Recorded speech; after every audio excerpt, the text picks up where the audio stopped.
জিম্বাবুয়ের বুলাওয়েতে অনুষ্ঠিত হয়ে গেল ফ্যাশন শো আই ওয়ার মাই কালচারের চতুর্থ আসর।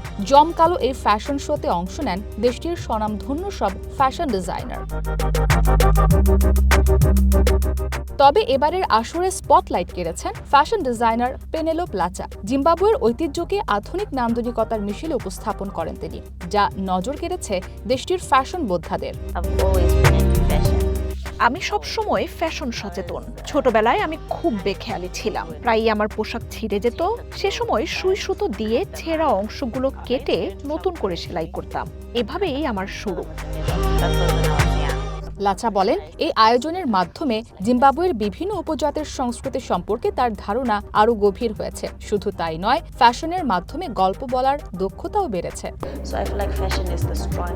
আমার মতে ফ্যাশন গল্প বলার একটি শক্তিশালী মাধ্যম। আপনার পোশাক দেখে মানুষ বুঝতে পারে যে আপনি কিভাবে নিজেকে উপস্থাপন করছেন। তাই পোশাককে যোগাযোগের অন্যতম মাধ্যম বলাই যায়।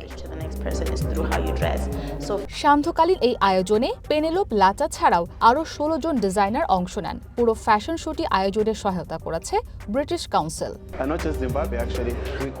সারাদিন দুর্দান্ত কেটেছে। এই আয়োজনের মাধ্যমে জিম্বাবুয়ের বিভিন্ন প্রান্তের ডিজাইনারদের পোশাক দেখার সুযোগ হলো। এই ফ্যাশন শোটি দেশটির বিভিন্ন উপজাতির প্রতীক গল্প ফুটিয়ে তুলতে সমর্থ হয়েছে।